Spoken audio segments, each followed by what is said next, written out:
In Numbers chapter 14, verse 19 to 23, Moses was pleading for the children of Israel because God wanted to punish them and destroy them because of their murmuring in the wilderness, after God told Moses to send spies out into the land of Canaan and into the land that God had promised for them.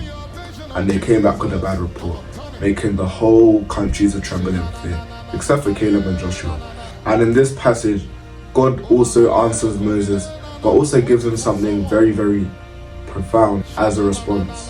And it says, "Pardon, I beseech thee, the iniquity of this people, according unto the greatness of thy mercy, and as thou hast forgiven this people from Egypt even until now."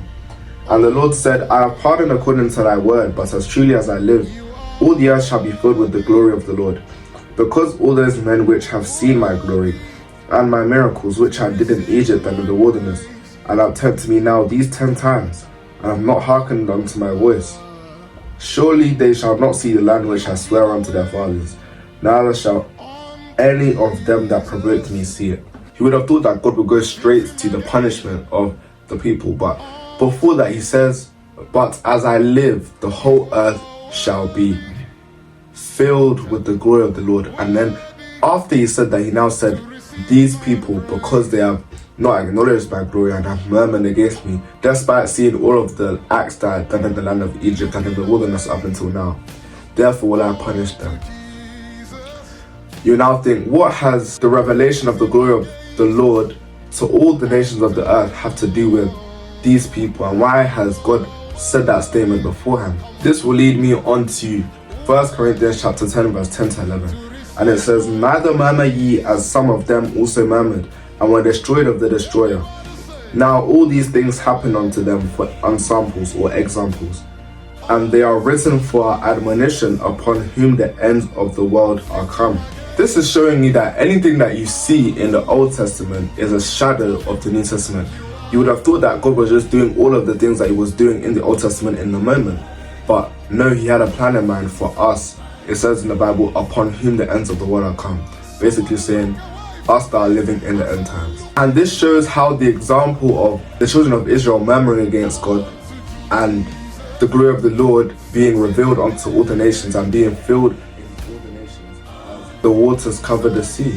That strict punishment that God gave them was not only for their ignorance, because God is rich in mercy, and if he had forgiven them 10 times, he could have forgiven them another time. But another reason why it was more compulsory for God to punish them is so that we will not look back on those things and think that we can continuously rebel against God and murmur against God and disbelieve God after seeing the same glory that we are even seeing right now. So when you look into the Old Testament, don't just think that everything that's happening there is just happening because that's what was going on around the time of the manifestation of the things that were happening. There are also examples for us upon whom the ends of the world are come. If you want to look at how to deal with certain principles of things that are going around in the world right now, look to the Old Testament and see God's stand on that matter, and then you know how to move so that you do not come under the wrath of God. And so, to finalize, you have seen God's move in your life numerous times. Do not allow things that may want to make you fearful to make you forget all of the good things that God has done for you and move in fear to stop you from reaching your promised land. Because not only will you be deprived of the blessing that God has given you, but you will also come under the wrath of God, because you have counted his glory that he has revealed unto you by his mercies to be of no value.